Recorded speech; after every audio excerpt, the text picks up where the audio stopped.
I used to love Oprah, like most of us who grew up when we did. And only now did I realize I've been getting spoon-fed propaganda from this woman for years. I always took her little setup packages as gospel. You know, before I was a reporter, I never even thought to question whether Oprah might be intentionally misleading me. Then last night, the dawn came and I was like, oh my God, she is not a reporter. She's a propagandist. She's trying to shove messaging down my throat of whatever she believes, not what's real. So you remember she did that like kind of factual interview after the quote documentary of Michael Jackson? Yes. That was so dishonest. What if I told you that Greg recently tag-teamed Oprah? In the most unexpected confrontation since daytime TV and cable news, Gutfeld and Megyn Kelly alternate between being the queen of empathy and avoiding sarcasm as if it were the ruling skepticism. Megyn brought the receipts, Gutfeld brought the sarcasm, and Oprah brought awkward quiet. What did they say that made you get roasted? Stay put because this tea is more interesting than Oprah's book club drama. 5 words. Oprah's list of favorite things. So Oprah released her annual list of favorite things, and as usual, there are lots of expensive stuff. $1,000 pizza oven, $590 drip coffee maker, $80 of luxury salt. Sadly, no proposal from Stedman. Kat, do you think she went over this first to make sure it wasn't too extravagant? You're missing the best one. What? Okay, it is a little journal, and it's called I'm Dead, Now What? Important information on my belongings, business affairs, and wishes. Hand this to someone at Christmas, I dare you. Imagine a billion-dollar queen sitting atop her empire like a kind monarch with good intentions, lavished in cashmere, and giving out cars like Oprah's favorite items. However, in place of a halo, there is a glare that says, "You should be grateful, I'm even acknowledging you." That would be Oprah, the irresistible force of daytime TV who became a billionaire media tycoon whose name alone has the power to propel careers, best-selling books, and, it seems, your self-esteem into the sky. Oprah is actually suggesting that I think you're like, listen, what do you say? Like, this made me think of you. You're probably not going to be alive much longer. Merry Christmas. Oprah, if she did go over this, she is a sick. Yeah. She did not raise any of those accusers' serious compromising facts when she had them right there. Maybe they're telling the truth, maybe they're not. But as a journalist, you have to at least ask. You know, you've got multiple lawsuits against his estate, sir. Might that be an incentive to lie? Didn't ask. You've got these accusations against him. You had a book that you were supposed to produce about Michael Jackson in the context of litigation where you were required to turn this stuff over, and you lied saying that you didn't have it. And you only got found out because Random House and these other publishers admitted you shopped it to them and turned over the metadata to Michael Jackson's estate. With the subtlety of a wrecking ball in a crystal shop, Greg Gutfeld quickly tore into that empire and got under her perfectly coiffed scalp. Own everything, as Oprah once said, not metaphorically. She wants the entire damn media universe on a silver platter, including television networks, magazines, streaming platforms, and everything else. Gutfeld pointed out the frightening reality that when Oprah talks about owning everything, it's more about creating a media monopoly that makes even the largest billionaires uneasy and makes them view her as the amiable local media shark patiently waiting for the right opportunity to devour entire industries for breakfast. Basically, if it involves eyes, she's got her fingers in that pie. Some of the biggest issues that are pulling us apart at a time when I believe we all need to be coming together. You still have your whiteness. That's what the term white privilege is. It means that whiteness still gives you an advantage no matter what. This lady became very rich off some very poor white people who watched her every single day in the middle of the day. It's not a conversation. It's a condescending lecture.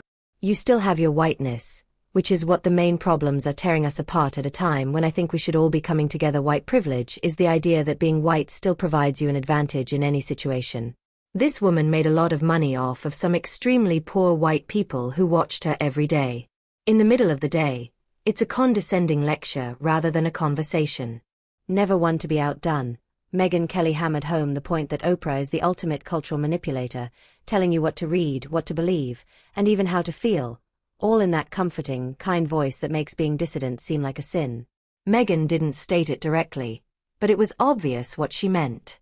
Oprah's empowerment is more akin to a velvet glove concealing an iron fist. Rather than merely watching her, you submit to her carefully curated worldview, which is meant to keep you motivated, compliant, and prepared to purchase anything that bears her endorsement. It's similar to a cult, but with better lighting and more costly presents. All right, so you got salt, you got cheese, you got pizza. Ray, I'm going to stop you there. Yes. I treat this like the list I get from my kids. They send me emails because they know when I laugh in their face, it hurts. Anyone who wants a $1,000 pizza oven, you're going to get what Kat picked out. Like, that's the greatest gift you can give somebody because you can't return it. Because returning it, you think you're immortal? You think you're better than us? Like, get your affairs in order. That's the great, you stole the show. They wanted me to talk about a dog towel. Towel's a towel. Great job. That's the best gift ever. And Oprah has never read this, just like I don't read the list from my kids sent me. And the inconsistencies, they are stacked up like unread books in an Oprah-approved library. On the one hand, she is the queen of positivity, encouraging millions to follow their dreams and love themselves. On the other hand, she is a billionaire who travels the world in private planes, sipping rare teas, while millions of people struggle to pay their rent. Gutfeld skewered this like a porcupine on a spit, preaching gratitude from a golden tower while the rest of us live in the basement. The ultimate lesson is to be grateful for what you have, even if it is just a small portion of Oprah's leftovers.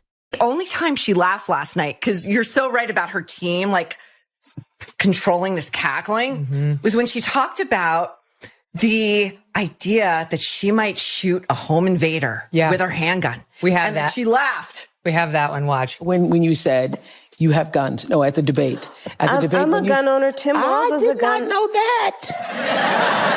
If somebody breaks in my house, they're getting shot. Yes.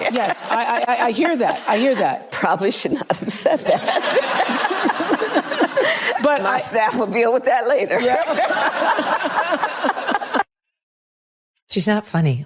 Like the pretend laughing is so, like, Oprah's pretending to laugh. And by the way, can I just say, I'll let you finish your point on the gun, but the Oprah affect is done.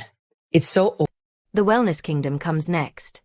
The location where Oprah's brand transforms detox teas into the divine elixir and kale smoothies into a way of life. Oprah's embrace of wellness fads, according to Gutfeld, is like seeing a shark try ballet. It's perplexing, frightening, and awkward. Megyn added that the wellness empire is more about branding than it is about health. Oprah's wellness advice is as subtly presented as self-care by a used car salesman, but it is actually simply another product with her name on it. Sip this juice. Get your soul healed by reading this book, which also includes corporate sponsorship. Politics is a whole different circus, honey. Oprah's presidential aspirations have been a wild ride filled with evasive declarations and calculated silence. Gutfeld compared it to a reality TV program that is all intrigue and no payoff. Will she run, or will she be the political version of the show? Megyn noted that Oprah's political strategy is to remain just moderate enough to keep liberals in awe, but not so extreme that her billionaire friends become agitated. With a campaign team that also functions as a public relations agency, she is essentially playing chess while everyone else is stuck on checkers. I looked at this list, and you know what wasn't on there? Anything about Maui, right? At one point in time, she and The Rock made that video to try to help out everybody who was hurt by the fire. And then that was just quickly discarded. She's like, okay, that didn't work. Who wants slippers? You want slippers. You get a pair of slippers. You're all getting slippers. Not to mention the uncomfortable spiritual moments when Oprah attempts to get into a deep conversation about spirit guides and universe energy as if she were the head of a new age cult. Oprah's authenticity is another juicy target. She's built a brand on being genuinely vulnerable and approachable, except when she's not. Gutfeld joked that Oprah's spiritual advice sounds less like enlightenment and more like a confused game show where the rules keep changing. Megyn saw it as a billionaire's midlife crisis, costly, perplexing, and slightly embarrassing for the rest of us. According to Gutfeld, Oprah's genuineness can occasionally appear dubiously staged, like a reality show where each grin and cry is perfectly timed. Megyn concurred, saying that what appears to be a heart-to-heart is frequently a meticulously staged act meant to keep audiences interested and their wallets open while money talks and Oprah's bank account shouts as the first black female billionaire. Her riches is legendary. Gutfeld made a joke about her wealth likely requiring its own zip code, but she was still giving back speeches. Megyn brought up the irony that Oprah's charity also functions as PR, enhancing the brand while maintaining the status quo of power structures. This is the Oprah way of doing things. Give a little, get a lot. So it used to work for her to go out there and say, like, the Oprah Winfrey Show, Tom Cruise, right? And you'd be like, Tom Cruise, because television was different. Oh, 100%. It was just different. You could take that kind of behavior in your living room and it wasn't quite as jarring. I had such a different experience of her last night. The yelling, her quintessential Oprah thing. I was like, what is she doing? This feels affected, forced, and it's making me uncomfortable. We pulled together just a few examples. Thanks for joining us for this very special event, Unite for America! The cultural gatekeeper, definitely. Oprah chooses the books. The film's The Health Fads Megyn pointed out the danger of that kind of influence. It can crush dissension and create a monoculture where only Oprah's voice gets amplified. But Gutfeld also noted that Oprah's gatekeeping creates a bubble, a carefully sanitized echo chamber of ideas that all revolve around Oprah-approved thinking. Despite all the roasting, Oprah remains a paradox. A media mogul who purports to be a spiritual mentor with a corporate empire and a millionaire who advocates self-help, the complex truth behind the idea that the queen of daytime TV is human after all, with all the paradoxes, imperfections, and deliberate ambition that come with that domain, was revealed by Gutfeld and Megyn, who did more than just mock her. As Oprah states, live your best life and you deserve the best. Gutfeld and Kelly had a field day revealing the snug little world she has constructed, where the appearance of empowerment conceals a carefully maintained brand. Beneath those clichés, however, lies a business strategy that profits from marketing aspiration rather than real systemic change. She advocates self-help as if it were a gospel, but don't expect her to mobilize the populace against the systems that sustain inequality. Instead, she prefers to encapsulate inspiration in a pricey hardcover and refer to it as a revolution.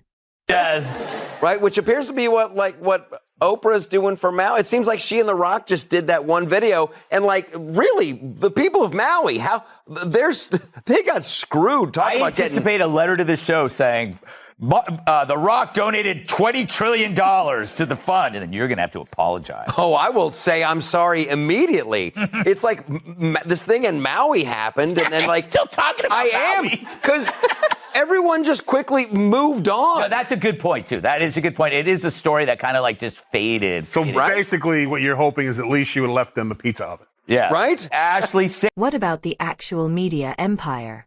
Launching her own network was not just about content. It was also about controlling the pipeline from production to distribution. Oprah's transformation from daytime TV queen to serious media mogul wasn't an unplanned viral moment. Rather, it was a calculated, deliberate play for relevance and control. Gutfeld compared it to Oprah erecting a stronghold in the middle of a swamp full of rival media alligators and bringing the flamethrower. This is the kind of vertical integration that would cause even the most vicious corporate sharks to nod in reluctant respect.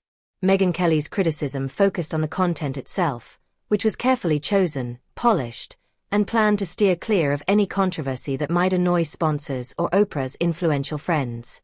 This isn't journalism. Rather, it's brand management masquerading as inspiration. When Oprah discusses the truth, she means the edited version that supports her story. It's more about creating a cozy glow that encourages people to pay attention and spend money than it is about bringing uncomfortable realities to light. Valorization of herself. So true. It's so disgusting. And then to watch the likes of Julia Roberts up there on her Zoom. Oh, Madam Vice President. Oh, and by the way, hi, Oprah. And Oprah's like, hi, Oprah. Don't I get more? And she's like, well, we just saw each other. You know, this whole idea that it's this clubby elite group of celebrities who are deigning to speak with the great unwashed about the future of this country. Not to mention the elite circle of influencers and A-listers that Oprah surrounds herself with. whose careers she can start or ruin with a single nod. Being on the right side of the Queen entitles one to invitations to exclusive events, book deals, and the kind of media exposure that most people can only imagine. Gutfeld mockingly dubbed it the Oprah Protection Program. It's a small, cozy club where real criticism is uncommon because nobody wants to bite the hand that feeds their career. Megyn added that this cozy arrangement perpetuates a sycophantic media culture where ambition is measured by proximity to Oprah rather than actual merit. Another obvious instance of branding over substance is the wellness sector, which Oprah has embraced with the zeal of a child in a candy store. Teas for detox, costly spiritual seminars and retreats. Oprah's brand promises change in this multi-billion-dollar arena, but it frequently offers the same stale platitudes repackaged for affluent consumers. Gutfeld made a joke about how Oprah's wellness advice seems to have been written by someone who has never had to work hard for a living, much less deal with basic medical issues. Megyn wasn't far behind, pointing out the irony of a billionaire peddling wellness as a lifestyle choice while millions face food deserts, medical debt, and systemic neglect. Was Oprah running for president? Yeah. I never considered the question even a possibility. I just thought, oh. Right, because it's clear that you don't need government experience to be elected president of the United States, right? I thought, oh, gee, I don't have the experience. I don't know enough. I don't know. And now I'm thinking, oh. She's joking, of course, but there are worse ideas. See that rebuttal to Trump? Out of ideas, the Democrats rebooted Mayberry RFD. But Oprah's an icon who, unlike traditional politicians, could match a wild card like Donald Trump. And if she won, she could give everyone a free car.